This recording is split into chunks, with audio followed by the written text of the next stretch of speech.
Hello and welcome everyone. We're so glad that you're here today and we hope that you're enjoying ISOJ so far.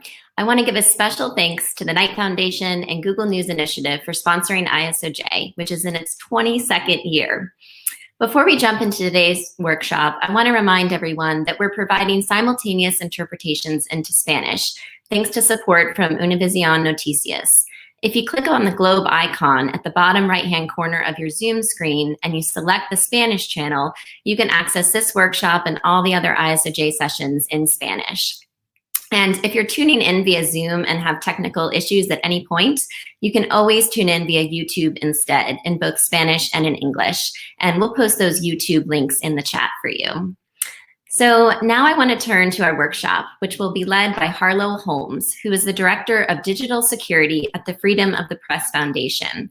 Harlo is going to teach you how to use SecureDrop, an open source whistleblowing platform that enables journalists to secure their communication with sources. And she's also going to explore how you can use other tools like Signal, WhatsApp, and OnionShare to enhance your investigations. During the workshop, you can feel free to post questions for Harlo in the chat, and we'll get to as many of them as we can at the end of the workshop. And you can also post highlights from this workshop on social media using the hashtag ISOJ2021. And now, without further ado, I'd like to introduce Harlo Holmes. Thanks so much for being here with us today, Harlo.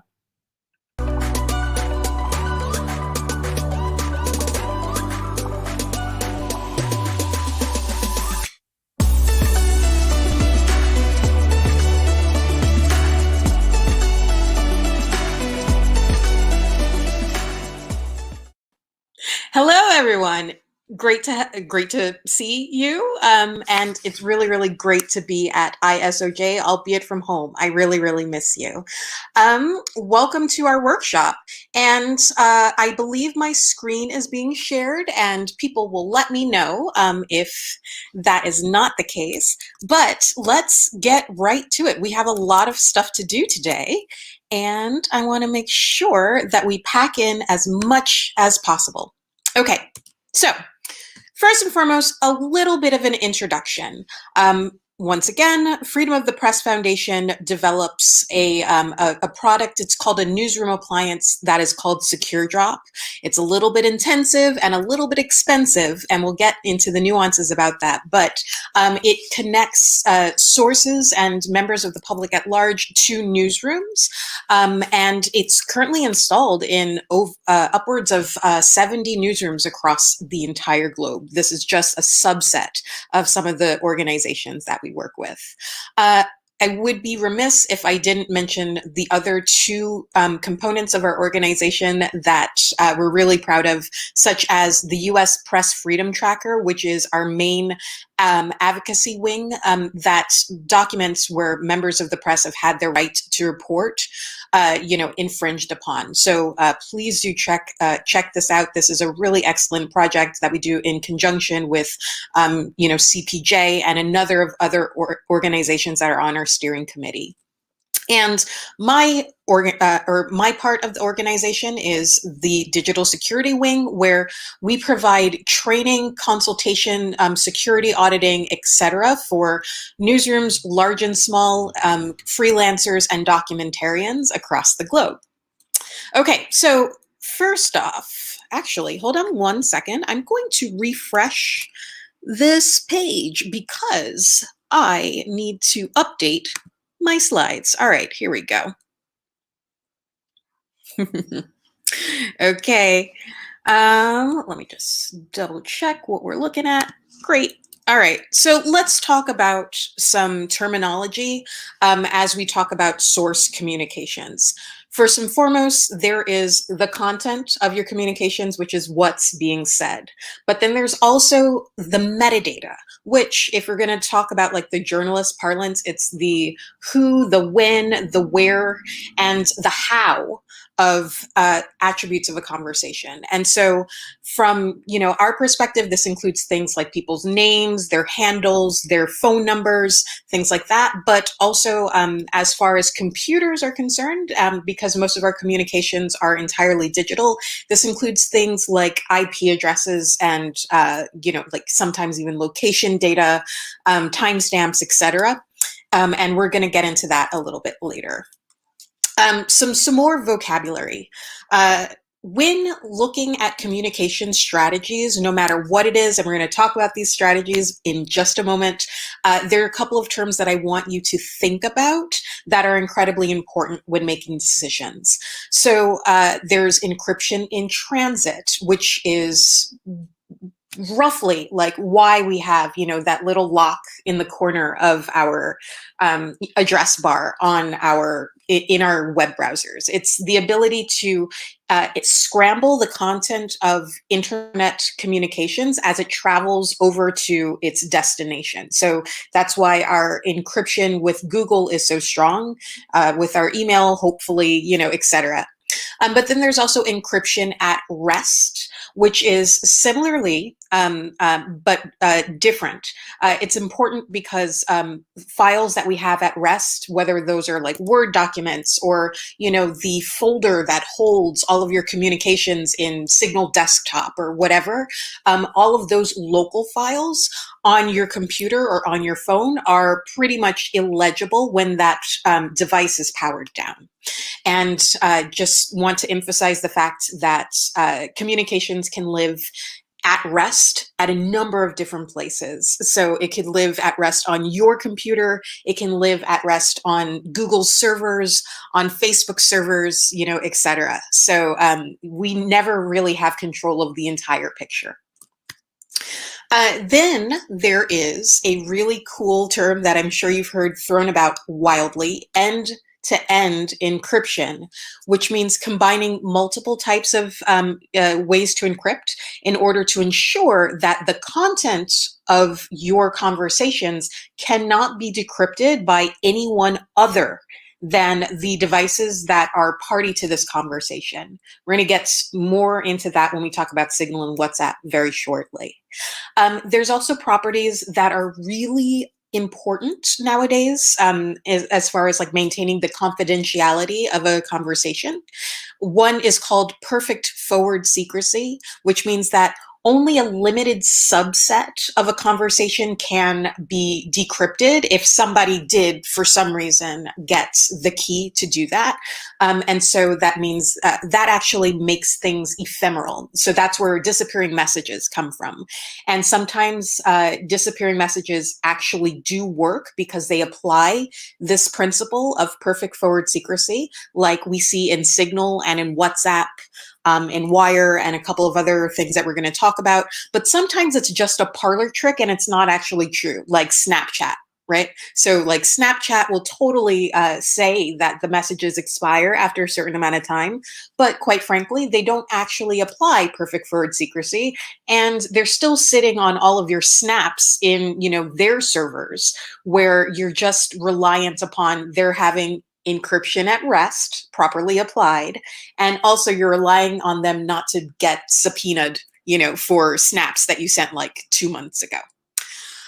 Finally, there's plausible deniability, which is a cryptographic attribute that means that while you may know who you're talking to, the system itself, if they're holding on to any of your data, they actually don't have the ability to do so.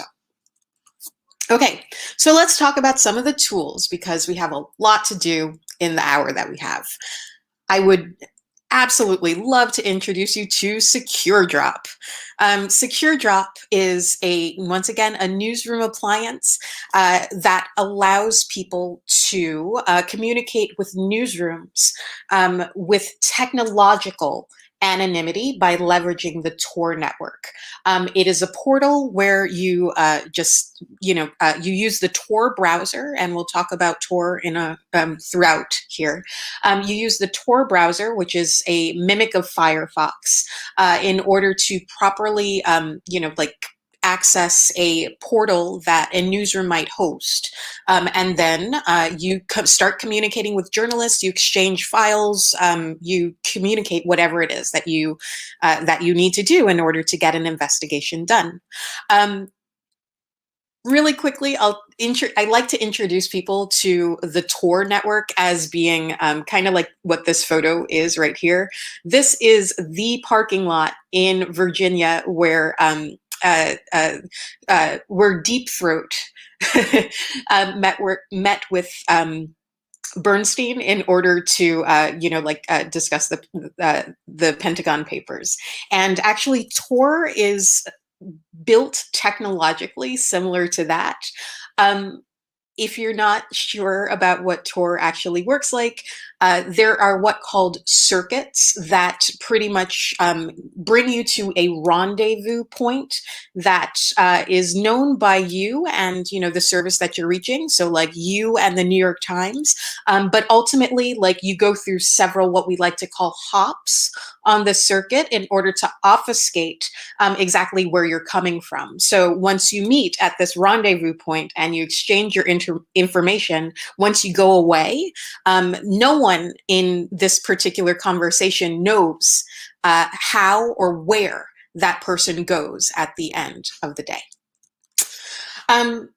Here's a little bit of a diagram of how Secure Drop typically works if you are using it currently.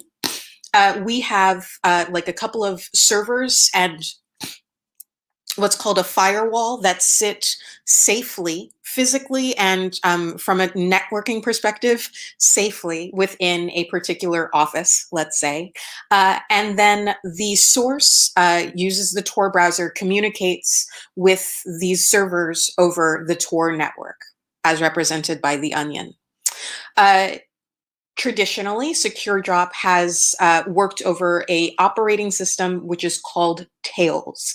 Tails is the amnesiac incognito operating system, and what it does is it protects you from certain, from two things. One, all of the networking is routed entirely also over the Tor network, which means that you can provide that anonymity, that kind of parking lot style anonymity, but also it protects you from malware. So if you ever did receive a document from a source that you obviously cannot trust upon, first contact, then once you shut down that session, the that operating system and the computer that you're running it on will clean itself, so none of those bad things possibly persist.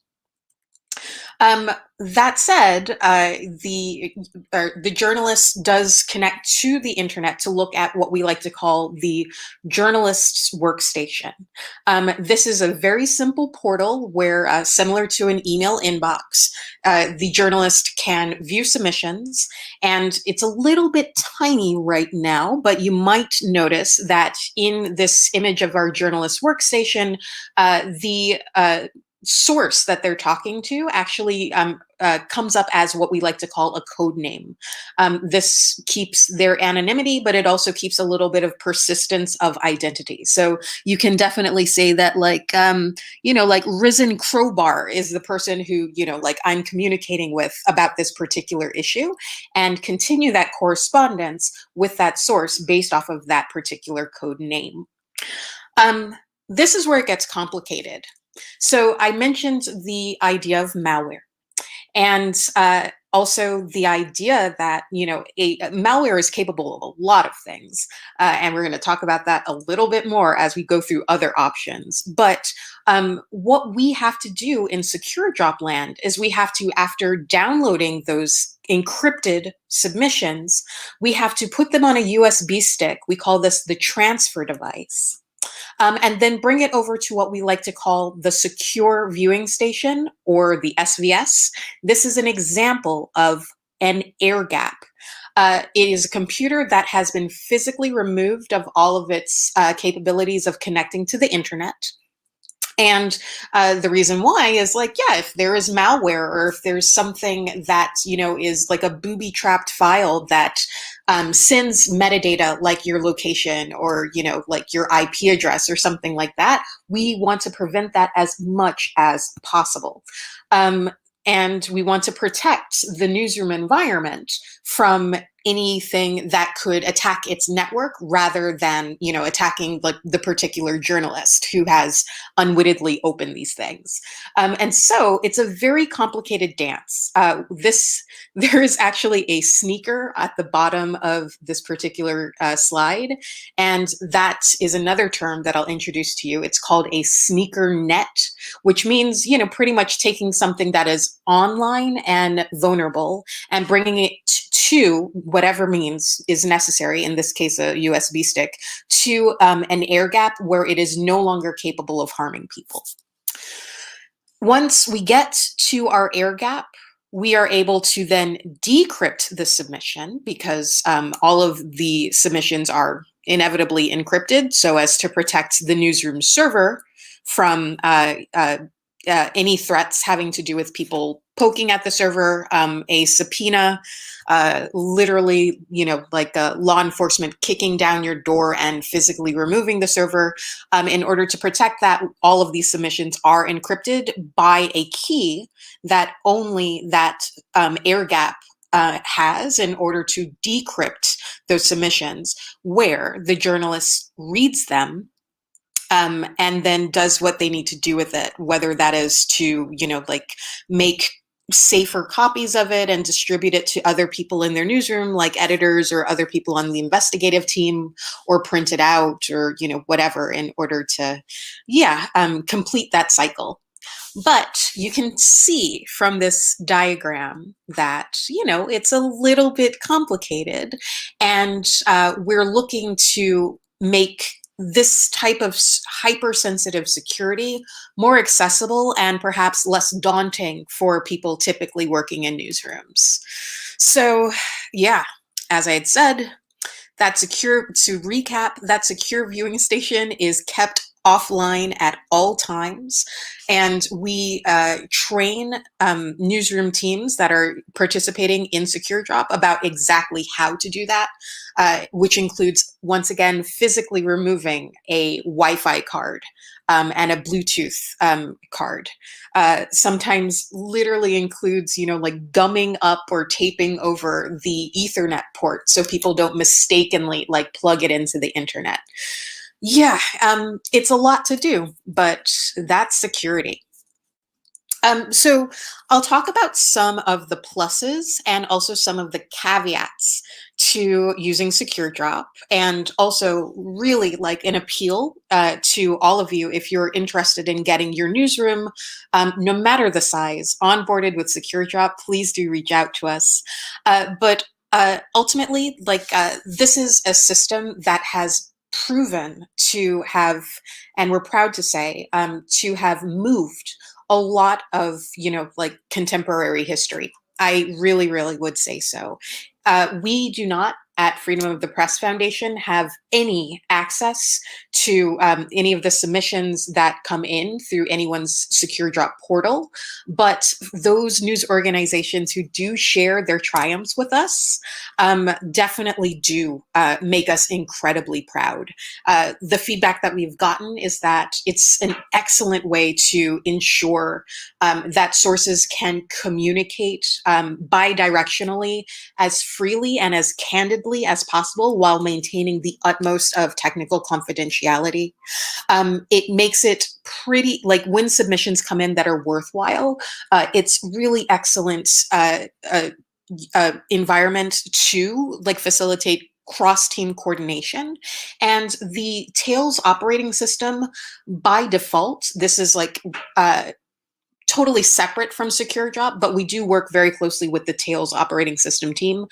They have created an environment that is perfect for doing things like redacting documents, redacting the metadata that is contained in those documents, and tools to even prepare stories securely in an environment that's comfortable for the journalists. It comes with things like Audacity for audio redaction. It comes with a modest video editor.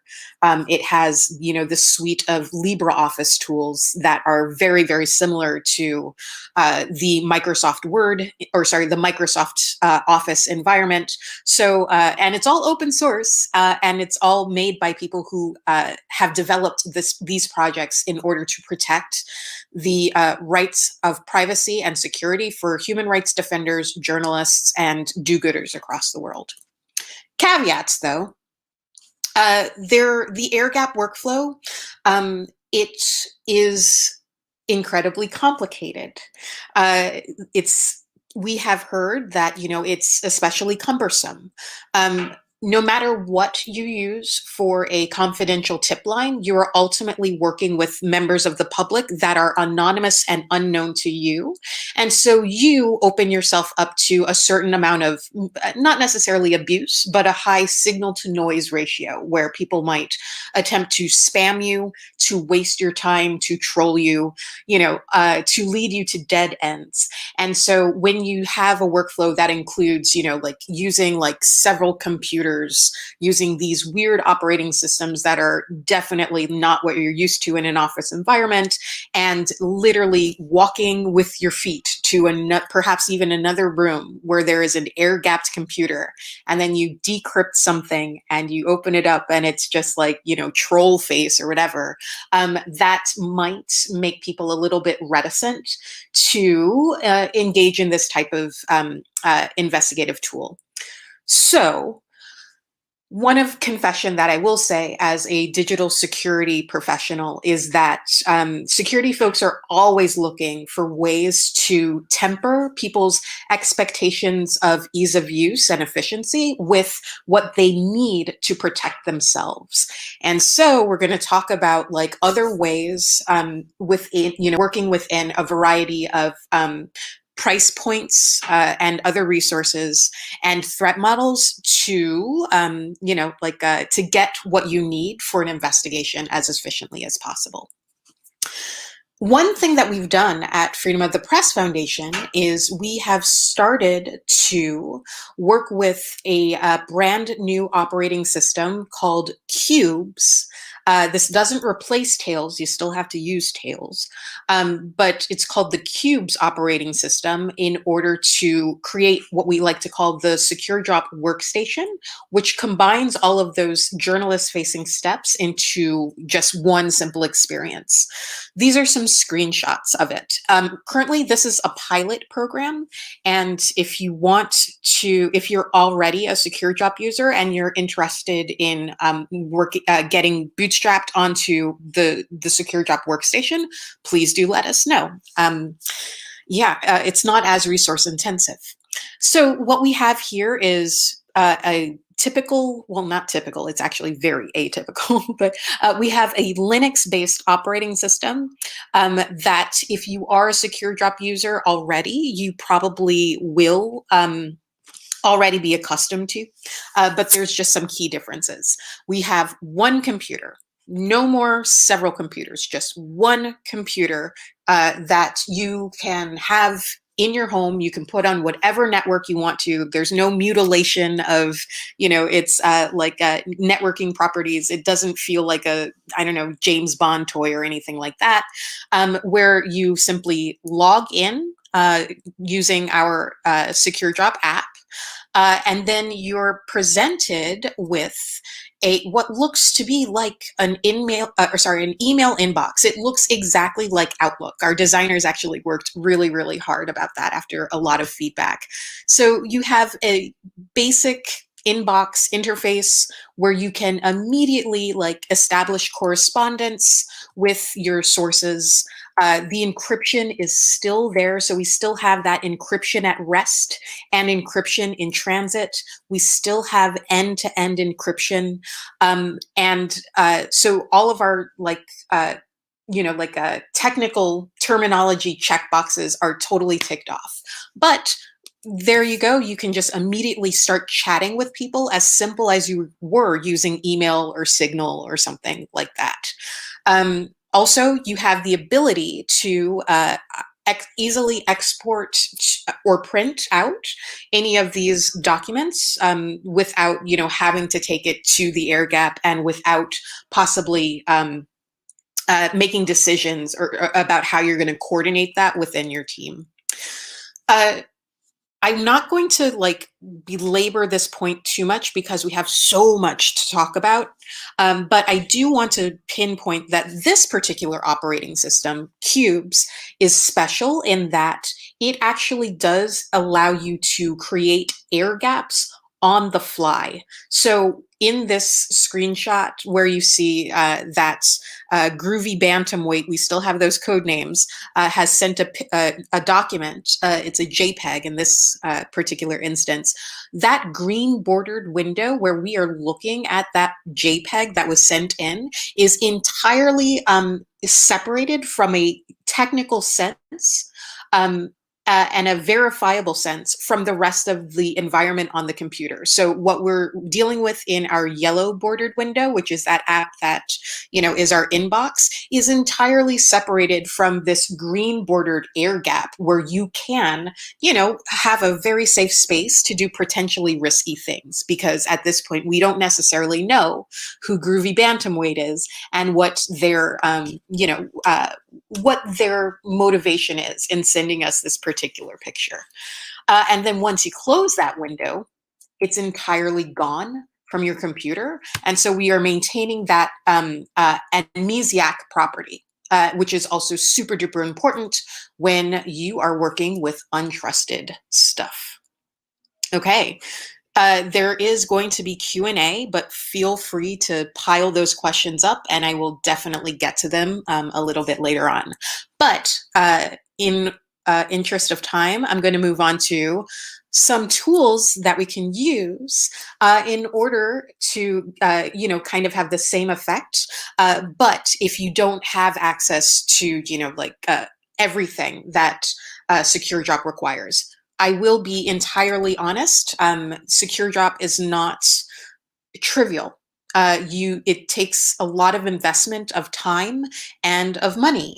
It's, to source all of the equipment required, you're probably looking at $5,000 at minimum.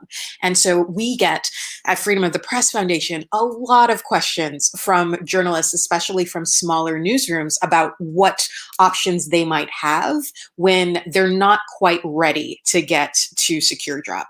Although once you are ready, we're here for you, but we're also here for you if, your price point doesn't allow it.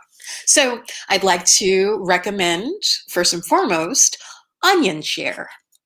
OnionShare is a really, really awesome tool by a friend of ours and also a member of our board, Micah Lee, who is the head of security at not only the Intercept, but at First Look Media.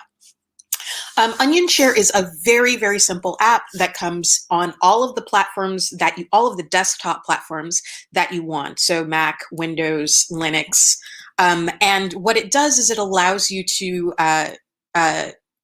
once again, leveraging the Tor network, which is great for our anonymity. So you can maintain the same technological respect as far as confidentiality is concerned, to share and receive files, also host like an entire website, and to do chat, to have like anonymous chat. So there are 4 functions within OnionShare. This is a little bit of a old screenshot, I apologize. But ultimately, what it does is you say, I want to go into share mode, or I want to go into receive mode, or I want to go into chat mode, or I want to just host a website or whatever. You click that particular button, you receive a Onion address, which are addresses that are only available on the Tor network in that, like parking lot metaphor that I was discussing beforehand. And from then you're off to the races. You can you can once again send files, receive files, host a website, or start chatting. The only thing that you have to do over another trusted third-party channel is to communicate that like weird Onion address. They're incredibly long. I think they're like, 54, 52 characters, I forget off the top of my head, and they all end in .onion, which means that they're only accessible over Tor. And you have to find a way to communicate that, and you might take that to Signal, or depending on what your purpose is for hosting this particular thing, you could totally put that on the commons of the internet. And we'll talk about contact pages in just a moment. One cool thing about Onion Share actually is that have a look at Micah's blog if any of you are technically minded and want to torture yourself with a really cool weekend project. You can actually run these type of services on some very, very small, low cost computing device like a Raspberry Pi that you put, wherever you feel comfortable putting it. So a Raspberry Pi, for those of you who are not familiar, is it's kind of a toy computer. It costs about $30. It's impressively really fast and robust. Teenagers love them.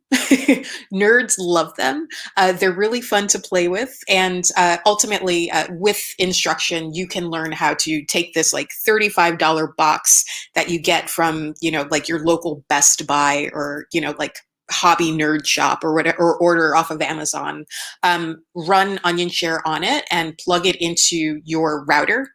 And you could conceivably, if you're comfortable with it, run an anonymous, a somewhat secure drop portal for people to, send you files or communicate with you, or however you feel like using your particular Onion Share.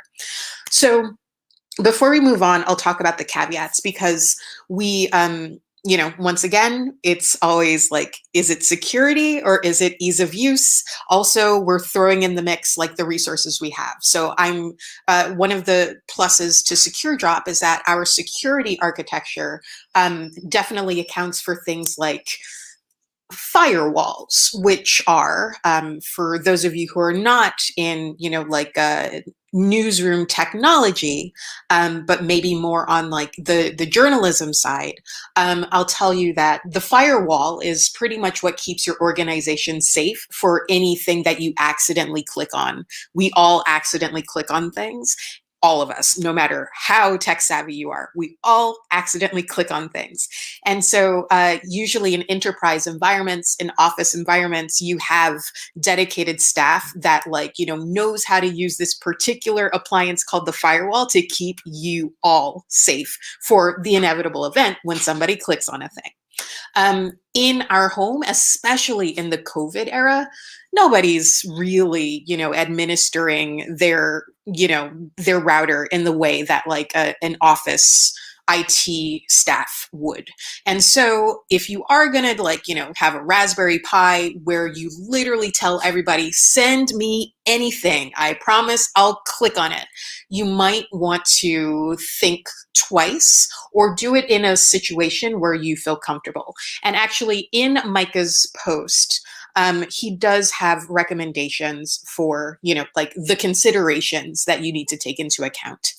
Unlike Secure Drop also, using Onion Share is rad, it's awesome, but unlike Secure Drop, there isn't end-to-end encryption out of the box. There's definitely encryption in that you're using the Tor network, you're meeting in the parking lot, you're exchanging the stuff in the parking lot, which is awesome, but you do not have end-to-end encryption out of the box.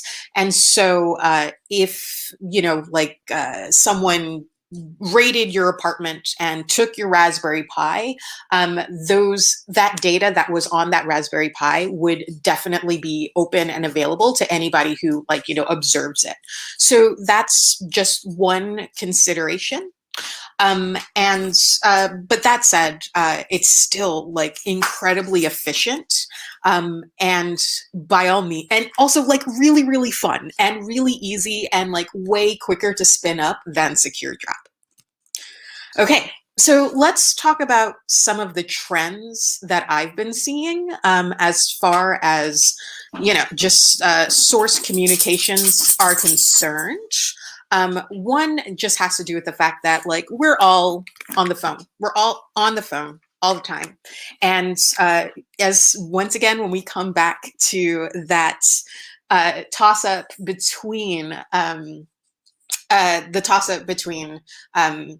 what's efficient, what's going to keep you moving, because we all move at like, you know, at the clock of newsprint, you know, like we move at the speed of the press, and also what is like affordable.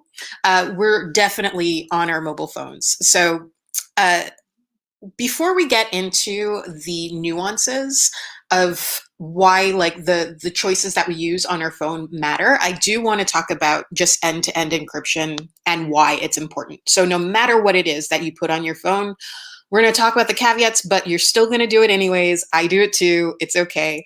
Let's talk about the caveats. This is what end-to-end encryption looks like. Okay, this is an example of an end-to-end encrypted chat that I had, that was, you know, like entirely, yeah, it was taking place over Google Hangouts when they used to let us do this. This was using a protocol that's called off the record, or OTR. And why that's important for you to look at is because a lot of people think that end-to-end encryption is magic, and it absolutely, absolutely is not magic. So the even though, so if Google were ever to be served with like a subpoena for the conversation that my friend Rose and I had a couple of years ago, this is literally all that Google would be able to hand over if they, you know, like, of course, didn't fight the subpoena and, you know, like they found out that they had to. This is all that they would have to give people. That said, well, that's great, you know, because like actually it only means that like my device or Rose's device would have the keys on them, the physical cryptographic keys on them, in order to take this gibberish and turn it into like actual content of our conversation. But if you recall, when we were talking about the vocabulary, there's content and there's metadata. And so if we're going to point out what's the who of it, like obviously we have people's names here clearly visible, and that's just a fact of the internet, how it works. We could have even had avatars should we had, you know, put them on, but we didn't. All of the stanzas, we like to call them, start with question mark, OTR, colon, and then, you know, a whole bunch of gibberish. And that question mark, OTR, colon, that actually refers to the protocol, the off the record protocol that we were using to communicate. So once again, we have the how of this conversation. We also have things like timestamps and subject lines and, you know, like a variety of other things that in the event of a subpoena can still be handed over. And now that end-to-end encryption with all of these apps that we use are what we like to call facts on the ground, that means that, you know, like in the event of retaliation over investigations, then that just becomes, you know, like the gristle for the gristle for the mill of any like particular like prosecution. So some of y'all might have seen this if you have been in trainings with me before, and I'm not going to go over it because like at this point I've done it so much, and I've wanted to talk about something wildly different with you today. But this is what we like to call the matrix, which is like a visualization tool that we like people to think of when they're choosing which type of communication platform on mobile they're going to go with regarding what we have on our horizontal y-axis, what actually works, meaning it's ticking off all of those boxes in the vocab that we went over before, like end to end, right? Yes. You know, like perfect forward secrecy. Awesome. Does it use, like, how does it handle metadata? You know, like, how does it preserve your content? Where are those servers? You know, like all of these questions, versus how accessible it's going to be to anybody that you want to have a conversation with. And so in my experience, everyone's matrix is going to look different, but in my experience, this is kind of what mine looks like, where we have Signal being like my favorite thing in the world to communicate with, even because of its like minimal use of metadata, the fact that it has end-to-end encryption, perfect forward secrecy, doesn't have plausible deniability, but that's another problem. That's okay. But respectable transit at rest and transit rest, transit encryption at rest, encryption in transit, etc. But I also know that Signal is not as popular of a tool as something like WhatsApp, which we see on the other end of our spectrum, where that is on upwards of maybe 1.5 billion phones on the planet in every single continent on Earth. Your mileage may vary. Sometimes during, times of political unrest, people might try to shut down the WhatsApp or prevent access to WhatsApp servers, so it becomes unusable or unreliable. Please do ask your questions in the chat about that. But it still has parity of features in that it has end-to-end encryption. It now has, enabled a perfect forward secrecy in terms of its disappearing messages. But it does have a slightly problematic relationship with Facebook in terms of the metadata that they aggressively seek because they're trying to monetize this product that they had invested so much money in acquiring. And also it's Facebook, and you know how Facebook works. This is not our first rodeo. It's been years since we've been talking about Facebook. But that said, it's less problematic if you are talking to, let's say, sources in international situations where they are in political climates where, if someone is stopped at a border and they are compelled to open up their phone to a border guard, and the guard sees that they have Signal on their phone, that could have higher perhaps more implications for that particular source. So then you can justify taking that particular conversation to WhatsApp just to preserve their operational security, because you, as the person who is a little bit more knowledgeable about these things, you have the duty of care to make those appropriate decisions. Same thing with Facebook Messenger.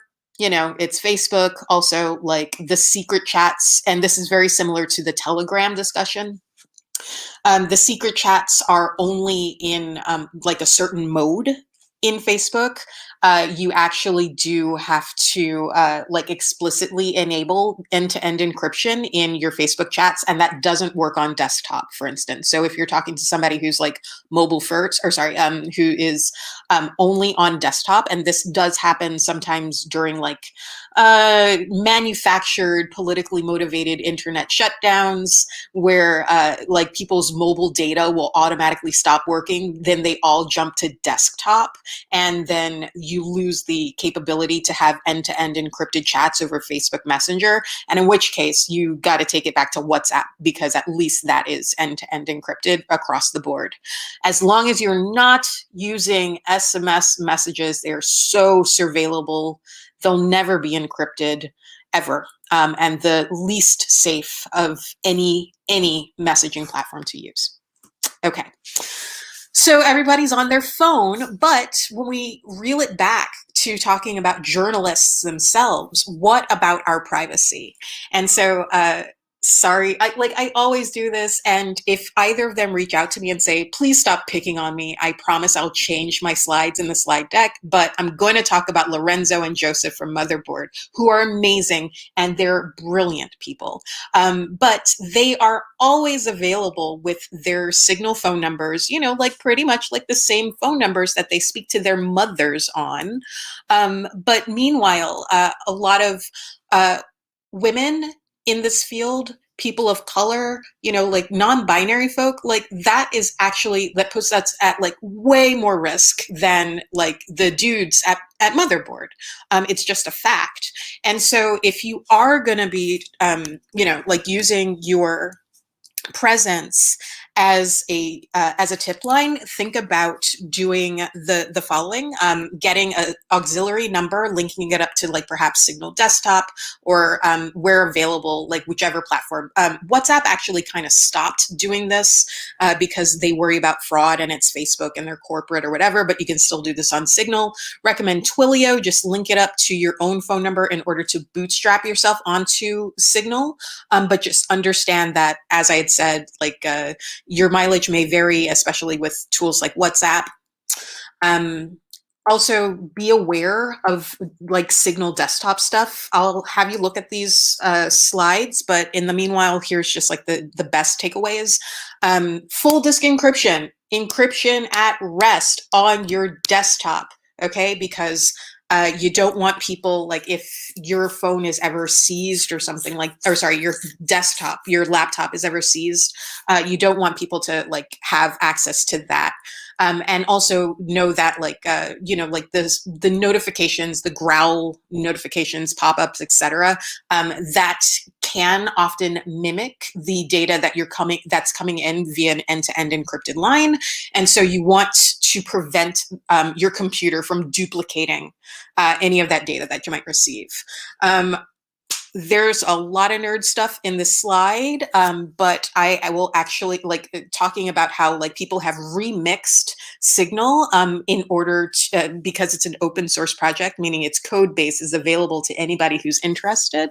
And so in doing so, there's been a couple of really, really awesome projects that remix for like the Signal protocol for tip line purposes. So I'd like to shout out Signal Boost, signalboost.info.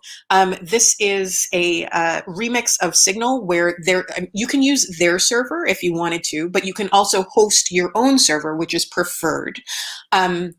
Where you just, you can use this as a tip line where you and like an unlimited number of fellow investigators can work together, receiving tips on your phone via Signal. So someone can, you publish a phone number, and it's a virtual phone number. So it's not your own phone number at all. But you publish a phone number, the public at large can signal you, like tips or attachments, whatever you want to do. And you and your investigative team can respond directly to those people via your phone on Signal. And you can also have like a private channel for administrators, and there's a middle tier for like, people on, let's say, your investigative team in order to gossip about whatever's coming in. So we haven't completed it yet, but we've kicked the tires on it, and we're really excited that in coming months, we will actually have like hopefully, unless you steal my idea and get it first, we'll have the world's first investigative unit Signal Boost based tip line. So let us know if you need any direction on that, or if you want to bounce off ideas.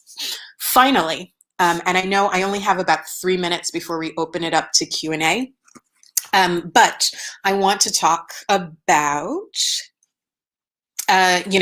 just some of the caveats overall, no matter if you're using a Signal tip line, if you're talking to people on Signal, if you are, or WhatsApp, or if you're using Onion Share, if you're using Secure Drop, if someone has your stuff, it is game over, because there's what's called the analog hole, meaning that ultimately, when I was showing you what encryption, end-to-end encryption looks like, which is incredibly important, but ultimately, if you are subject to a legal request, then you do, and you have to comply, and whatever general counsel you're working with cannot save you in that regard, no matter what. You're going to have to comply. And that could either mean, confiscation of devices, where they will take forensic images of it and, use whatever tools that they're, whatever tools they have available in order to find whatever forensic artifacts reside on that device. Or they could do or you can enter into e-discovery, where you just have to hand over the phone in general and tell them what the passcode is. And then your lawyers have to do like keyword searches in your entire signal history for certain things. Or they could just literally like take your phone, put it down on a copy machine, and then wait for like the bubble notifications to come in that say, you know, like your WhatsApp messages, like the entire content of your end-to-end encrypted WhatsApp messages, because you have the bubbles turned on your notifications. So this has happened before in a variety of ways. And it behooves all of us when we're thinking about our digital security to think about like the auxiliary choices that we have to make in order to make sure that these things stay safe. In interest of time, shout out to iMessage. Like, you know, like iMessages are end-to-end encrypted. They're great. However, iMessages can wind up in your iCloud, and your iCloud can be subpoenaed. So like, sucks. You know, we're never going to win. It's always a game of cat and mouse. So in conclusion, I'd like to present a theory that a philosophy that I really, really like, which is the asymmetry of preparedness. We talked about like those particular caveats, but ultimately your source is not ever going to be as lawyered up, or probably not as lawyered up as you are. And so in addition to, you know, like having that duty of care to up their skills, and, you know, like keeping good communication with like, you know, other people at your organization to help you go through these, like any of these conundrums that you might face. There, just know that there are organizations out there, Freedom of the Press Foundation, you know, like Reporters Committee for the Free Press, also whistleblower networks like WIN, W-I-N, and the Signals Network, not to be confused with Signal, it's totally different, that are there if you need help afterwards. They're not going to have as much endpoint security as you do. So like, yeah, you can be on WhatsApp, but if your phone is like a $50 Huawei that you like got secondhand, trust me, your endpoint game is not strong, and you can't control that. And also we talked about like the finer points of all of these tools. And it's important for you to know that there's always going to be like caveats. Last thing, let's talk about tip lines. Okay, so you might have noticed, shout out to ProPublica, they have use the commons of the internet, where that's your organization's website, Twitter, you know, Facebook pages, wherever that is safe for people to find all of these resources. ProPublica has an excellent page. Also, CNN has a really excellent page that also gives people a little bit of like pro tips on how to use it. But when you're having these discussions, think about how to maintain secure first contact. So your contact page, should you host one on your own site, HTTPS, it's got to be encrypted, so people don't know that they're going to like, you know, cnn.com/tips. They only know that they're on CNN, and that's innocuous in the case of like an audit of any kind. Nix the ads and the tracking, and I know sometimes you have to talk to, you know, the people who manage the CMS and see if you can like make an exception for these specialized tip pages, and also continue to mirror that stuff on the commons of the internet, so Twitter, Facebook, GitHub, etc. I'm rushing because I know we have Q&A coming up. Also, when plan for success as well as failure. So like if your tip line is going to go down, if like, okay, like secure drop's not working out for us, we're not really into it, or like we lost this Signal phone number, or like, you know, XYZ, be sure you have a shutdown plan and communicate that to people. Also avoid the bus factor and make it less independent on like, you know, any particular person in your team to keep things running smoothly. And this is especially important in the COVID era, because it's like, okay, so like who's checking the secure drop? Like who has the gear to check the secure drop? And that's actually like serendipitously one of the reasons why our secure drop workstation pilot was so impactful, is because we could just give people a bunch of laptops and you all can check the secure drop, rather than relying on a single point of failure. Okay. Yeah, finally, yeah, be available everywhere. So, and I'm available everywhere. However you want to have this conversation or to continue this conversation. Thank you so much, ISOJ, for having me once again. And yeah, that's the state of confidential tip lines and source communications. Oh, yeah, hit me up if you want. We have a whole bunch of guides about how deeper digs into using these tools at our training site. So freedom.press/training. I can be reached at Harlo at freedom.press, or you can find me on Twitter at Harlo. And that's my story, and I'm sticking to it.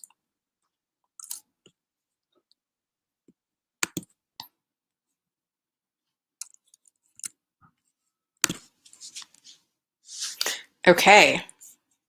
Now I'm going to head to the docs. I don't really, okay. All right. So for our last 5 minutes, I believe, there's a Q&A. And these are a lot of really, really excellent questions.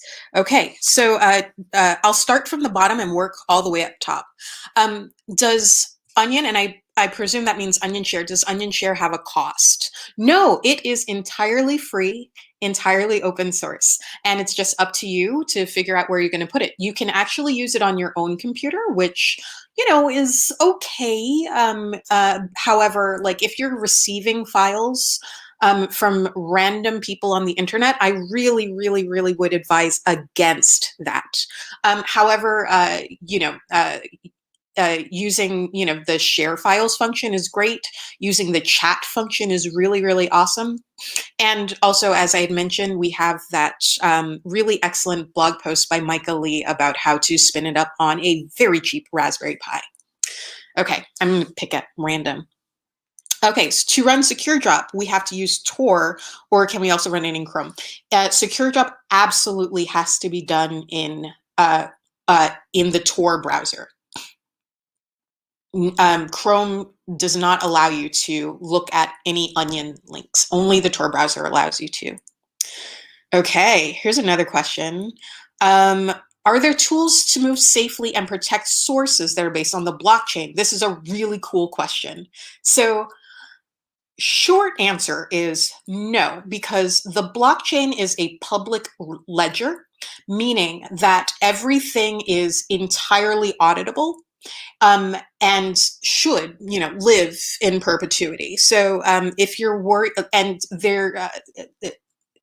but that said, there is a really cool thing called Keybase, which is, actually kind of blockchain adjacent, that does provide that end-to-end encryption, that perfect forward secrecy. And if you set it up correctly, like you have to be a little bit stealthy in how you do it, but if you do set it up correctly, you definitely can,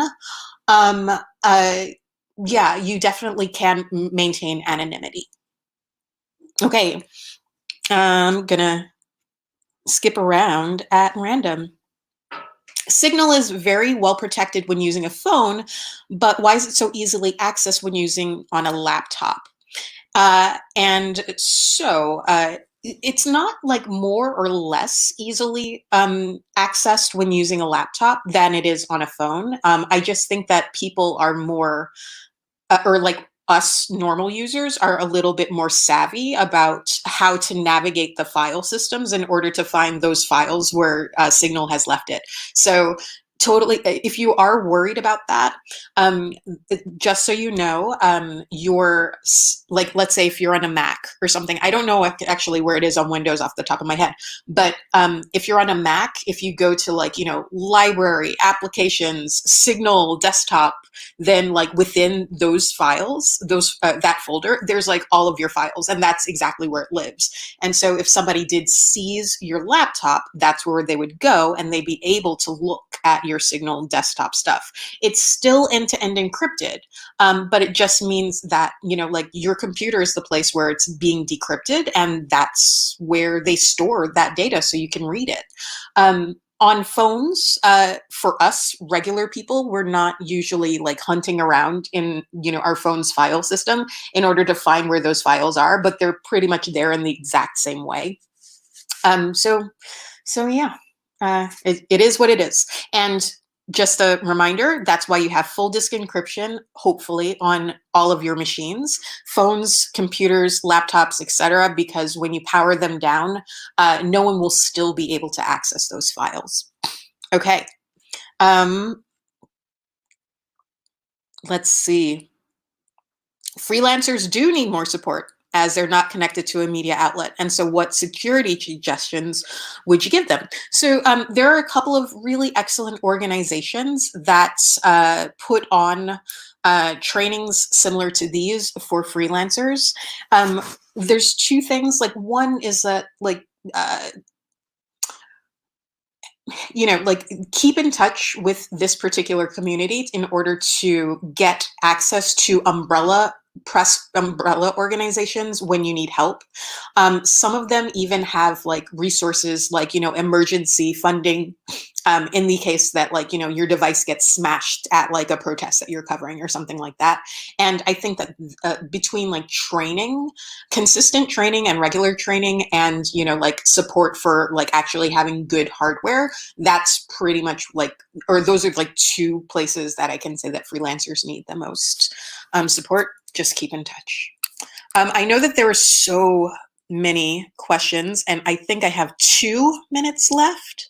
Okay. Let's see. Is Signal the best? Yeah, Signal's the best. I mean, nothing is the best. But the point is that we try, and that's the state of it today. All right, so I'm out of time. Thank you so much. It was really awesome to talk to you today, and thanks for listening to me, and continue to reach out. Enjoy the rest of it, ISOJ. Great. Thank you so, so much, Harlo. That was wonderful and a super helpful workshop. I love that you really delved deep into Secure Drop, but also offered up a slew of other tools that journalists can access to secure their communications, which is increasingly important in this day and age. So thank you again. To everyone in the audience, I hope that you enjoyed this workshop and that you'll stay with us for the rest of today's programming. We have 2 other panels coming up today at 1 p.m. Central and at 4 p.m. Central Standard Time. Now, normally if ISOJ were in person, you would leave this session and you would start chatting with all the other ISOJers. And we can't quite replicate that in-person communication, but we are using a virtual platform called Wonder, which you can use to have a private or group conversations with other ISOJers and speakers.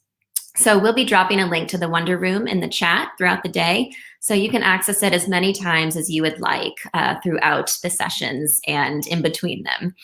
And I also want to mention that we have a pick and post page on our website, isoj.org, and we'll link specifically to that page in the chat. But there you can find these really fun graphics that say, I love ISOJ, and you can basically use those, download them directly from the site, and post them on social media to let everybody know that you're here and having fun and attending. And you can use the hashtag ISOJ2021. So we will be back here in about a half hour for a panel titled COVID-19. It's all about sort of fighting misinformation during the pandemic. And we've got a great lineup of speakers for that. So I hope you will join us back here at 1 p.m. Central Standard Time, and we'll see you soon. Thanks so much.